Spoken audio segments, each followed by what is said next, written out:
तो जैसे कि हमने कहा रिपीटेड सर्च यानी रिपीटेडली टू फाइंड, मतलब क्या हुआ इसका मतलब ये हुआ कि हम कुछ इस तरह की चीज़ों की कोशिश कर रहे हैं जो पहले से मौजूद तो है लेकिन उनके बारे में कुछ नई जानकारी बताने का प्रयास कर रहे हैं।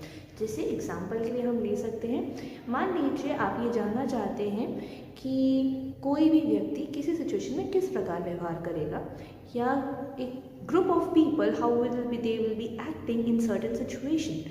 तो हमें पता है, कैसे पता है, इसके बारे में जानने के प्रोसेस को हम रिसर्च के थ्रू करते हैं।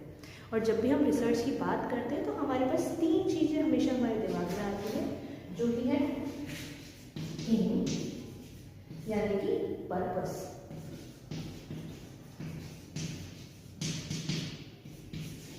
दूसरा है हाइपोथेसिस,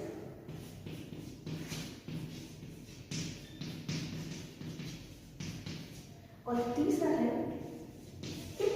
वेरिएबल्स। अब जब हमने इतनी बात करी कि एम, पर्पस, हाइपोथेसिस, वेरिएबल्स, अब ये क्या होते हैं, चलिए आगे इनको समझते हैं। एम, पर्पस यानी मैं किस लिए कोई कार्य कर रही हूँ, मेरा वो मोटिवेशन फैक्टर जो मुझे इस रिसर्च को करने के लिए मजबूर कर रहा है।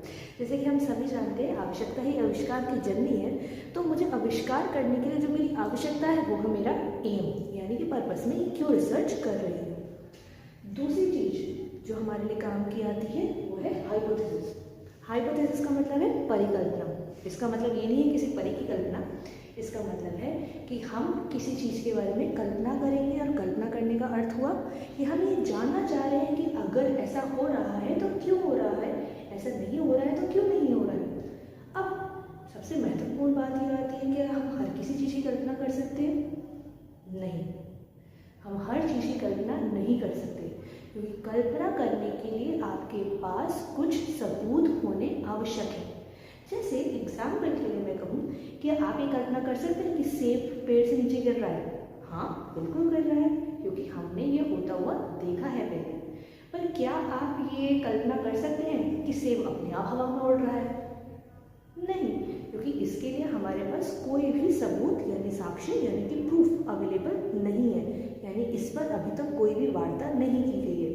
तो इसी से हमें पता चल जाता है कि हमारी हर रिसर्च में हाइपोथेसिस हो ज़रूरी नहीं है, यानी हम सिर्फ उन्हीं रिसर्चेस में हाइपोथेसिस बना सकते हैं जिसमें ऑलरेडी पहले काम किया गया हो। अगर किसी रिसर्च के बारे में कोई काम नहीं किया गया, आप पहली बार कार्य कर रहे हैं, तो यानी आपके पास हाइपोथेसिस नहीं होगा।